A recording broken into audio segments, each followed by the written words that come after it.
In this video, we're going to be taking a look at premium bonds from NS&I. I'll talk you through what they are, their pros and cons, and if I think they still have a place in today's market. I'll say from the start that I've held the maximum amount of bonds you can hold for over 6 months now, so I'll be making a video soon revealing what I've earned so far, so if you want to see that, then don't forget to subscribe for future content. So what are premium bonds? Premium bonds are a government-backed savings product and have been around now for nearly 70 years. They come with a very important FSCS protection.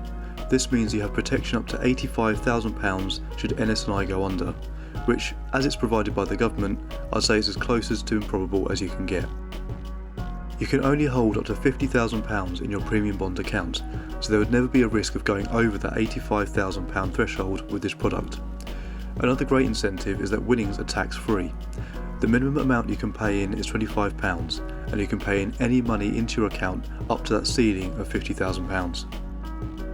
If you hold less than the maximum amount of bonds, then you have the option to either have any prizes won paid into your bank account or to buy more bonds, increasing your chances to win again in the future.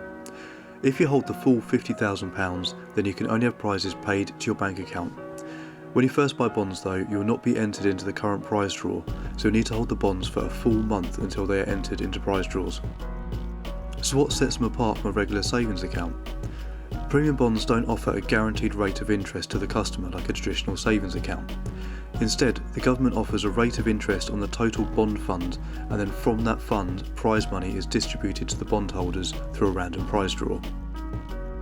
The closest comparison to a premium bond is a free lottery ticket. Although this can't be a direct comparison as there's no loss of outlay like you get when buying a lottery ticket.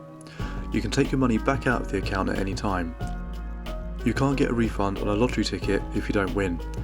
What I will say though is that you aren't guaranteed a prize, so the money you have invested in premium bonds could be costing you, as it could be accumulating interest elsewhere. I'll touch more on this in a bit though in the pros and cons.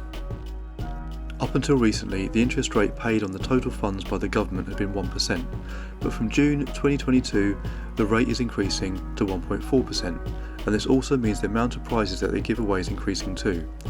Now remember, you don't get a guaranteed return on your investment via an interest rate. What you may get though is prize money.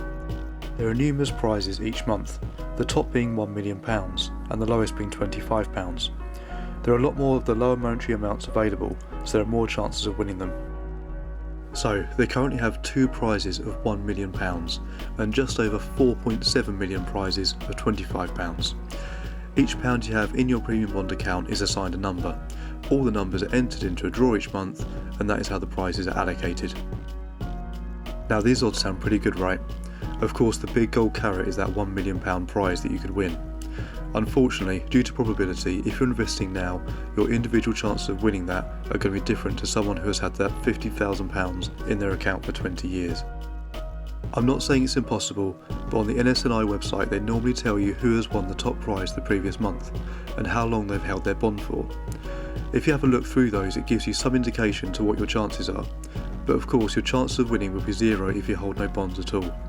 This brings me on to the pros and cons of premium bonds and who they may be good for.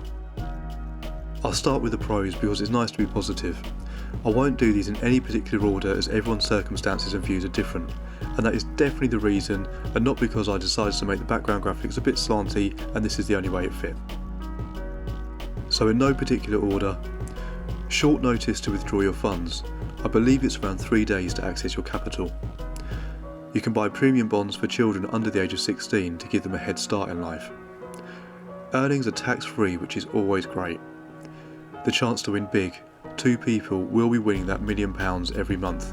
No rollovers here. And that very important FSCS protection, so your capital is not at risk. Now for the cons. There's no guaranteed return, so they're not good if you want a regular income from your investment.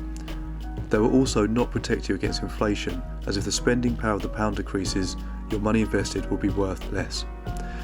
Nearly got through a video without mentioning inflation. So who do I think they're good for? I think they're good for anybody as long as they weigh up their needs. For me personally, I had a big chunk of capital I didn't want to risk losing, but I didn't want to pay tax on, so I figured premium bonds were my best route until I need to invest my capital into something else. If I'd filled my stocks and shares ISA over the 2 years, that 40,000, as you can only pay in 20,000 per tax year, would be worth closer to 30,000 now currently. So in general terms, I think premium bonds are still relevant, and inflation is a double-edged sword, as on one side it could mean your initial investment isn't worth as much as it was when it was originally invested. But if other people are cashing in their bonds due to inflation eating into their disposable cash, then this may increase your odds of winning prizes. With high street savings rates increasing now as well, there may well be some of you reaching the tax threshold for savings, so premium bonds are a good way of shielding from that. I've deliberately not gone deep into the numbers, statistics and probability. If that's something you want me to delve into, then let me know in the comments and I'll go into that when I reveal my earnings in a later video. That's it for today though. I hope this video has been some help to you. Stay safe out there and I hope to see you again next time.